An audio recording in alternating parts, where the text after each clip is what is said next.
Laikas. Prašau dėmesio. Prieikit arčiau. Senelis mus aplenkė.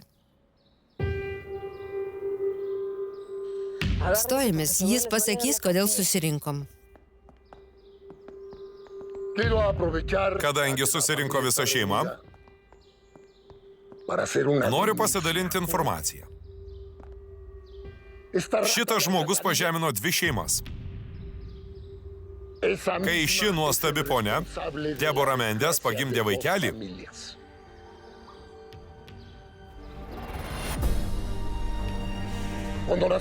akušerė gavo viršininko įsakymą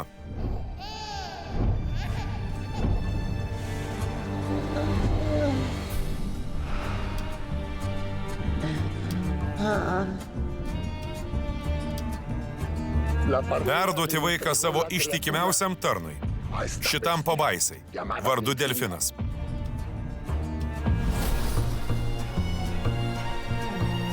Atėjo laikas žinoti tiesą.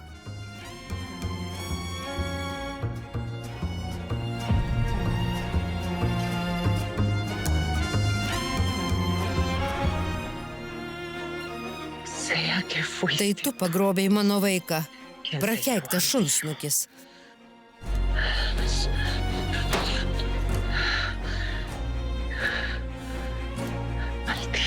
Dabar pat pasakyk, kur jis? Atsakyk.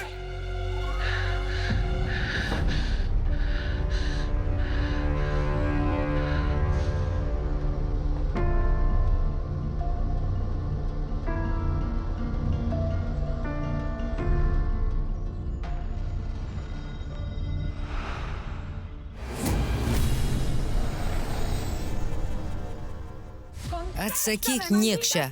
Atsakyk. Ką padarei mano sūnui? Debora! Aš tave užmušiu. Debora, gana! Ką darai, liaukis? Neapsimes, kad nežinojai. Atsakyk, kur jis? Kur jį paslėpei? Atsakyk. Teta, nusiramink. Tik norėjau išgelbėti berniuką.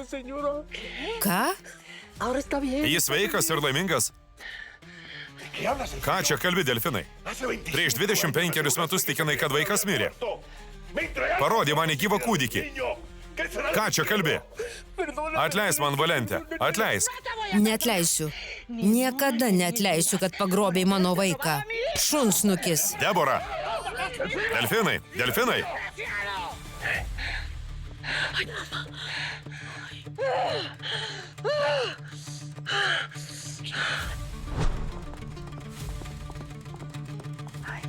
Kur Delfinas taip skuba? Keista. Kas nutiko? Neapsimes, kad nežinojai. Buvai Delfino bendrininkas.